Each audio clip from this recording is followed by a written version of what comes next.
Mas bora lá, gente. Let's go, let's go, let's go. Para 101 curiosidades sobre Helluva Boss, primeira temporada. Isaac na Review Láctea, trazendo hoje 101 curiosidades sobre É muita curiosidade, pô. de Helluva Boss, série independente do estúdio Speedo Horse, que fez a sua estreia em 31 de outubro de 2020 e desde então conquistou uma base leal de fãs e apoiadores. Se inscreve no canal para não perder nenhum vídeo e deixa seu like para me apoiar aqui. A Vivizy Pop revelou que a série tenha 4 temporadas ao todo. Ela afirma que é uma história de 4 temporadas muito bem definidas e que está disposta a contá-la até o final.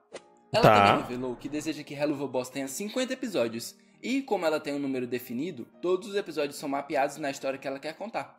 O demônio que se parece com o Blitzo na música Inside of Every Demon is a Rainbow, no piloto de Hazbin Hotel, é de fato o Blitzo, mas seu design ainda estava sendo trabalhado, por isso ele está tão diferente da versão atual. Também é possível ver a silhueta do Moxie numa cena do piloto de Hazbin Hotel. E ainda sobre essa época do planejamento da série, Blitzo e Mox estavam sendo desenvolvidos para serem uma dupla de alívio cômico que apareceria de vez em quando em Hazbin Hotel. Somente depois que o piloto de Hazbin Hotel foi lançado, que a Vivienne e a produção sentaram para tentar decidir que rumo a série iria tomar. De acordo com Brandon Rogers, a premissa original da série era ser uma comédia pastelão que nem desenhos antigos, com situações no ambiente de trabalho e missões malucas na Terra. Mas quando ele e a Vivienne estavam escrevendo o roteiro do primeiro episódio para a primeira temporada, eles se apaixonaram pelos personagens e perceberam que havia uma forte dinâmica entre eles. Quando a Vivienne pediu para o Brandon fazer parte do projeto de Helluva Boss, ela esperava que o projeto demorasse muito, ou até mesmo que nunca chegasse a ver a luz do dia, como alguns dos outros projetos dela. Mas ele estava livre com bastante frequência, então eles imediatamente começaram a trabalhar no episódio piloto de Helluva, que escreveram durante a segunda metade da produção do piloto de Hazbin Hotel. Embora o show seja ambientado no mesmo universo de Hazbin Hotel, as conexões entre os dois param por aí mesmo devido às preocupações legais, já que Hazbin Hotel foi adquirido pela A24. Vivienne sempre quis que Helluva Boss fosse um show independente, já que ele tem uma natureza bem cômica, chegando até a ser uma comédia ácida às vezes, o que é bem diferente do tom de sua série irmã Hazbin Hotel, que é mais dramática. A comédia é bem focado no drama. Apesar de ter continuidade, a criadora descreve Helluva Boss como uma série episódica por natureza, um outro ponto que faz ela se diferenciar ainda mais de Hazbin Hotel. Helluva foi produzido bem mais rápido do que Hazbin, pois a Vivienne ganhou experiência suficiente durante a produção de Hazbin Hotel que lhe ajudaram a montar uma equipe e tomar decisões que tornaram a produção ainda mais eficaz. De acordo com Vivienne, ela e Brandon inicialmente escreveram os episódios ao mesmo tempo e se reuniam uma vez por semana durante o horário de almoço. Em 2020, a Vivienne tweetou que Hazbin Hotel é um musical não diegético, em contraste com Helluva Boss, que é um musical diegético. Isso é demonstrado pela forma em como em Helluva Boss, as canções e as músicas são conscientes, executadas e ouvidas pelos personagens e pelo mundo, enquanto em Hazbin é como se a música não estivesse nem na realidade deles. Entendi. Brandon Rogers explica que em Hazbin Hotel, quando um personagem começa a cantar, a música surge do nada, enquanto em Helluva Boss, a música em sua maior parte existe no mundo. Ainda no tweet da Vivienne, ela menciona que inicialmente Helluva Boss não foi planejado para ser um musical. Em uma entrevista, a criadora falou sobre como ela e sua equipe tiveram de aprender as limitações da plataforma do YouTube, com a impossibilidade de demonstrar nudez, certos palavrões que ativariam os algoritmos do YouTube e que os primeiros 30 segundos dos episódios devem estar livres de qualquer conteúdo controverso. 3 dias após essa entrevista, a Vivienne tweetou que o episódio 3 da primeira temporada, Spring Broken, havia sido censurado no YouTube nas pesquisas, e que ela faria algumas edições e lançaria uma nova versão. No entanto, várias horas depois, foi permitido que ele fosse pesquisado novamente. Caraca! No episódio 5, The Harvest Moon Festival, as miniaturas dos episódios não têm mais os títulos do episódio, o que continuou nos outros episódios da primeira temporada e segue sendo mantido na segunda. Em um tweet da Vivienne, ela explica que Hazbin Hotel e Helluva Boss são dois lados da mesma moeda do Helluverse e que ocupam um espaço cerebral semelhante para ela, embora devessem ser tratados de forma mais separada, pois também são estruturados de forma bem diferente.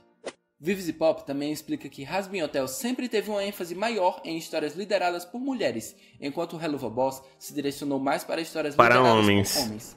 A Vivienne já falou que Hazbin Hotel tem uma narrativa mais grandiosa com um tema maior, enquanto Helluva Boss é mais íntimo com uma história de menor escala e objetivos mais malucos. Ela também afirma que os tons são semelhantes, mas as histórias são muito diferentes.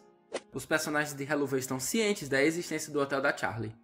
Helluva Boss sempre foi sobre o Blitzo e seus relacionamentos, negócios, crescimento e a sociedade em que ele existe, e continuará sendo o assunto da série. Ela também explica que o coração principal do show é o relacionamento do Esse tecnicamente já estamos no sexto, Lucas. Esse já é o sexto vídeo. Faltam só as duas últimas músicas. São o assunto do show. E é por isso que o nome da série se chama Helluva Boss. Em uma tradução aproximada ficaria algo como Chefão Infernal, e não Imp, porque a série é mais sobre o Blitzo do que sobre a Imp. Basicamente esse é o vídeo 4, só que o Marcelo tava ocupado, ele pediu pra eu deixar o vídeo pra depois, enquanto ele não voltava, porque ele tava ocupado lá no cantinho dele. Não é segredo para ninguém que a voz da Queen Bee em inglês é da Kesha, mas o que deve surpreender muito é que tanto ela como o Norman Reedus não receberam nenhum centavo a mais do que os outros dubladores. Eles recebem pelo que eles gravam e sem adicionais por serem famosos. Pois é, aprende, Steve Universo. Diferente do episódio piloto de Hazbin Hotel, o piloto de Helluva Boss não é considerado canônico para a história oficial. Ainda em outro ponto para contrapor Hazbin Hotel, como o Helluva Boss não é financiado por nenhuma outra empresa grande, a produção tem controle criativo total sobre essa obra. Não que em Hazbin eles não tenham liberdade criativa, mas tudo precisa ser verificado, analisado e aprovado por alguém superior para poder ir ao ar. Durante o primeiro episódio de Helluva, foi mostrado a aparência tanto na forma humana como na forma demoníaca da Sra. Mayberry, sendo essa a primeira vez que isso acontece com um personagem. A exemplo de Hazbin Hotel, que já tivemos toda uma temporada e só vimos o pessoal na forma de pecador. Quando a Sra. Mayberry se estressa no escritório do Blitzo, podemos ver que ele tem vários botões de emergência, sendo eles mais café, sujei minhas calças, cliente tarado, cliente perturbado, cliente dando à luz, fantasma e estolas. Foi mostrado no primeiro episódio que estolas têm sangue preto, e isso segue um padrão para os demônios nascidos no inferno, mas essa decisão pode ser muito bem porque o YouTube tem certos limites sobre gore e trocar sangue de vermelho para preto pode ajudar com isso. Muito. Os Imps são imunes ao fogo do reino humano, muito provavelmente porque os Imps são naturais do Anel da Ira, que em teoria é o anel mais quente do inferno. O escritório da Imp fica no 7º andar do prédio. O desenho animado que estava sendo exibido na TV da sala é Hotspot, um curta-metragem de 1945 do soldado Snafo. Caralho. É possível notar um erro durante o flashback da professora. Há 5 crianças assistindo ao colapso da Sra. Mayberry na videochamada, mas na cena seguinte, quando ela só tem 4. Após o falecimento dela, o menino de cabelo laranja simplesmente desaparece. Caraca! Ao escapar pela janela quebrada e correr para a floresta, Moxie pode ser visto segurando uma espingarda de ação, aparentemente a mesma que a filha da família foi vista tirando na mesa de jantar. Mas quando ele atira em Marta, ele é sniper segurando um rifle de precisão que Blitzo usou na casa. Quando ele corre de volta para casa, ele está mais uma vez empunhando a espingarda da garota. Durante o segundo episódio, o robô Fizz faz uma referência à música da Charlie, quando ele canta I have a dream, I'm here to tell. Eu não notei isso no episódio. Os diabretes do parque Lululand são impsonas das pessoas da equipe, ou seja, pessoas da produção na versão imp. Será que os fãs da equipe tiveram a mesma oportunidade no episódio da Queen Bee? O parque Lululand fica localizado no Anel da Ganância. Ainda durante o segundo episódio, ele é o primeiro em que nenhum dos nossos protagonistas vai ao Reino Humano e é a primeira vez que vemos o conceito de travessia de anéis. Quando o Stolas canta You Will Be Okay para Octavia para ajudá-la a dormir, a música tem algumas semelhanças com Coco da Pixar, onde o Hector canta sua música Remember Me para sua filha Coco antes de ir embora. Nunca eu assisti esse filme. Jogam em uma atração do parque é uma referência a uma cena de Meu Malvado Favorito. Os jogos são bem parecidos, os vendedores são igualmente sarcásticos e ainda usam o mesmo chapéu. A cena do robô Fizz surgindo nas chamas com sua pele queimada e um olho vermelho à mostra é uma referência ao T-800 em O Exterminador do Boa referência, não tinha notado não também. Sabemos com certeza se Blitzo mas é bem claro. Moxie até hoje não usaram disfarce humano por serem imps ou porque eles simplesmente não sabem a magia de disfarce. Blitzo adotou a Luna quando ela tinha 17 anos, quase 18. É possível que o episódio Spring Broken estivesse sendo planejado para ser o 4º episódio, já que Cherub e The Harvest Moon Festival foram mencionados como o 3º e 5º episódio na lista antes de serem lançados. No episódio Spring Broken, a equipe Imp quebra a 4ª parede olhando para o telespectador quando eles falam entre aspas de malucos que sexualizam furries como a Luna. O apelido que Blitzo chama Luna no episódio 3, Looney Tunes, é uma referência à série animada dos Looney Tunes. Óbvia, essa eu peguei. O frasco de álcool do inferno que transforma o peixe em um monstro é chamado de Beelzejuice, que pode ser um trocadilho com Beetlejuice e Beelzebub. Falando em Beetlejuice, o ator que interpreta esse papel no musical da Broadway é o responsável por fazer a voz original do Fizz. A placa do carro da Verósica é Suck for Life, que em uma tradução livre pode significar chupando para viver. Ainda no episódio 3, depois que Luna conseguiu atrair alguns de seus alvos para matá-los, Blitzo fala como eles conseguiram 9 mortes na sacola, embora a montagem tenha mostrado apenas 7 pessoas sendo mortas. Também é possível ver alguns outros pequenos erros de continuidade na cena do show, como alguns figurantes que tinham sido mortos nas cenas anteriores na plateia vivendo normalmente. O episódio Spring Broken é o primeiro e um dos únicos a ter a música principal do episódio tocando como tema de encerramento junto com sua letra, em vez de apenas sua versão instrumental. O episódio Cheer Up se passa em algum momento de dezembro. Podemos concluir isso pelo Papai Noel do shopping e pelo pôster anunciando uma liquidação de Natal. A primeira vez que isso é mostrada em todo o Hellaverse é no episódio 4 de Helluva Boss, uma versão mais simplificada do céu que vimos em Hazbin Hotel, mas já mantendo uma identidade marcante, como as cores pastéis e claras. De acordo com o animador de efeitos especiais Andrew Sattler, o motivo das censuras no clipe /comercial dos querubins é devido ao clipe estar nos primeiros 30 segundos do episódio e teve que ser censurado devido às restrições do YouTube. Tanto que, diferente do início do episódio, as cenas sangrentas de ação na ópera não foram censuradas. Os dentes demoníacos de Lyle Tipton lembram as teclas de um piano, que é uma referência ao piano que o matou. Isso reforça ainda mais a ideia de que a forma demoníaca de um pecador retém detalhes parciais do que quer que tenha causado sua morte. Os pecadores têm um cheiro diferente dos demônios nascidos no inferno, já que Blitzo foi capaz de descobrir que Lupt tinha sido enviado para o inferno recentemente, a julgar pelo seu cheiro. Não se sabe por que um dos canais do céu pode ser visto nas televisões do inferno, e se isso normalmente é possível, talvez eles tenham tomado essa liberdade criativa só para manter uma história bem amarrada para o episódio. De acordo com o animador Caden Westbrook, ele inicialmente animou o Blitzo com um nariz de humano quando ele cheirou Lupt Gopt, mas foi mudado a pedido da Vivienne. No comercial dos querubins, um dos humanos é atropelado por um trem que lembra James, a locomotiva vermelha, de Thomas e seus amigos. Na cena em que a máquina de desenvelhecimento apareceu pela primeira vez, o interruptor parecia estar na posição correta logo antes deles entrarem na máquina. No entanto, a alavanca mudou de posição para frente quando é vista novamente. Não está claro se isso é um erro de continuidade ou uma sabotagem intencional. Não tem como a gente saber, já passou a história. Troca de canal na TV, um dos canais tem uma personagem que parece ser uma versão demonizada da Betty Boop. As roupas temáticas de gato para a Gang Imp são provavelmente uma referência ao musical Cats da Broadway e sua versão cinematográfica de 2019, com Blitzo fazendo cosplay de Hunton Tiger, Moxie como Sr. Mistopheles e Millie como Victoria. A cena da ópera, na luta entre os Imps e os querubins, foi influenciada pelos curtas dos Looney Tunes. Enquanto os querubins mostram a Lyle Tipton, o Papai Noel do shopping, um dos alunos da antiga turma da Senhorita Mayberry pode ser visto no meio da multidão de crianças. Uma dos querubins, a Kinney, tem a voz feita pela própria criadora da série, a Vivienne Medrano. Os festivais de colheita da lua geralmente acontecem no final de setembro, o que indica que o episódio The Harvest Moon Festival acontece nessa época. É revelado nesse episódio que o primeiro nome da Millie é Mildred. O Stolas, nome de velha. O Anel da Ira é quem fornece a maior parte de produtos para a alimentação de todo o inferno. O episódio do festival é o primeiro de Helluva a ter 3D incorporado na animação. Isso fica ainda mais evidente na cena da arma Carmine. A garota que para aumentar o peso da apresentação de sua música é a impsona da impacto da arma Cecília também. Gonçalves. A equipe a colocou na cena como uma piada interna devido à paixão dela por Striker.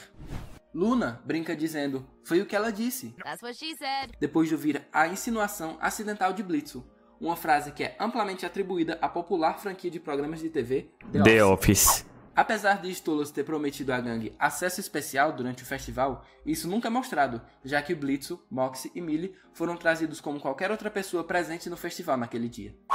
Várias cenas desse episódio, como o discurso de anúncio do Stolas para o festival, foram animadas em uma velocidade inconsistente e muito mais lenta. Isso não se deve apenas às diferentes taxas de quadro animado, mas também porque animadores intermediários foram usados para este episódio.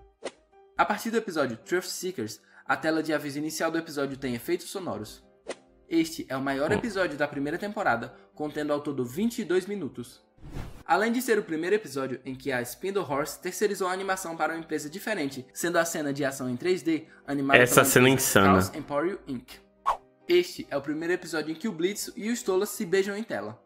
Quando o Agente 2 pergunta o que são Blitzo e Moxie, Moxie responde que é de virgem, o que significa que ele nasceu em algum dia entre o dia 23 de agosto e 22 de setembro. De acordo com a Vivienne, o diálogo de alucinação entre o Moxie e Blitzo foi um dos maiores desafios do roteiro neste episódio. É revelado que Blitzo abandonou a faculdade. Segundo a Millie, Luna é 5 anos mais nova que ela, com Luna tendo 22 e Millie 27 anos, isso considerando os anos infernais. Esta é a primeira vez que a Luna participa ativamente em batalha na série. O texto na página em que Luna abriu no Grimório de Stolas, quando traduzido do alfabeto rúnico, diz como abrir este portal estúpido e esses desenhos ruins. De acordo com Viviane Medrano, ela sente que Truth Seekers é um dos episódios mais equilibrados que ela escreveu e o episódio onde ela assumiu mais riscos, e explica que foi o episódio em que Brandon Rogers a deixou assumir o controle e ela se sentiu realmente confiante nele. A cena da Agente 2 sendo possuída por Stolas, com sua cabeça virada para trás e falando com uma voz diferente, é uma referência ao Exorcista de 1973. Mas quem não pegou isso aí, pelo amor de Deus, né? O episódio Ozzy e o episódio Queen Bee foram originalmente planejados para serem um final de temporada em 2 partes. No entanto, devido às dificuldades de produção, a equipe decidiu fazer deste episódio o final da temporada, enquanto o 8º episódio foi classificado como um episódio especial de temporada. O primeiro aniversário de Moxie e Millie pode ser uma alusão ao fato de que esse episódio foi lançado no primeiro aniversário do primeiro episódio oficial, Murder Family. Quando Stola diz ao Blitzo que estará lá às 20, ele chega ao Anel da Luxúria aproximadamente 20 segundos após o telefonema. Quando o Blitzo sai do escritório, ainda no episódio Ozzy, ele assobia a mesma música que a Era Venenosa assobia no episódio Finding Mr. Right, da Arlequina. O estilo de arte muda por poucos segundos durante a música do Moxie, semelhante com um estilo de arte que foi drasticamente alterado durante a sua música no episódio anterior. O episódio Queen Bee é o primeiro episódio que não apresenta uma sinopse na descrição. No lugar, há uma mensagem de gratidão de sua criadora. Como muitos de vocês já sabem, a Kesha é quem faz a voz original da Queen Bee. Porém, infelizmente por questões contratuais, ela não pôde cantar a música Cotton Candy, mesmo ajudando a escrever a letra da música. Ainda sobre a Kesha, o design do Pecado Capital da Gula é totalmente inspirado no personagem JJ de Zoophobia, um outro projeto da Vivienne, que é conhecido por aparecer em um clipe animado feito pela própria Vivienne da música Die Young, da Kesha. Este é o primeiro e único episódio até então que não apresenta a tela de aviso no começo. No episódio, é a primeira vez que Luna chama o Blitzo de pai sem ficar hesitando. Foi revelado que, ao contrário do Belphegor da demologia da vida real, o Belphegor de Helliverse também é uma mulher, como a própria Beelzebub. De acordo com Sam Miller, o Bomb Proof, que é um monstro do Anel da Ira, foi projetado com juba de fogo e barriga de lava, como um teste para ver se o cabelo e a barriga de lava da Queen Bee eram possíveis de se fazer. E ficou legal. E curiosidade 101, ainda de acordo com Sam Miller, a cena da Luna perguntando pro Blitzen se ele precisava vomitar é baseada numa cena que aconteceu com ela e a Vivienne, quando elas saíram de um bar. Vivienne confirmou isso e disse que isso aconteceu depois de uma festa em comemoração à exibição do episódio piloto de Hazbin Hotel, e que foi sua primeira Tornaram a cachaça. E por hoje é só, pessoal. Comenta aí qual dessas curiosidades mais te surpreendeu ou alguma outra que eu possa ter deixado de fora. Se vocês gostaram desse vídeo, eu posso fazer uma versão só com curiosidades da segunda temporada. Vejo vocês na próxima. Ah, bom vídeo, cara. Não tem muito o que falar aqui não, tá ligado? É só conhecimento, é só informação sendo jogada nas nossas caras, né? Então não estou aqui reclamando de nada, não tô comendo. Não tem nem muito o que falar, mas é legal só pra parar e ouvir, tá ligado? Deixar essas informações entrarem na cabeça. Mas enfim, vocês do YouTube, gente, valeu pela companhia. Até a próxima, eu fui.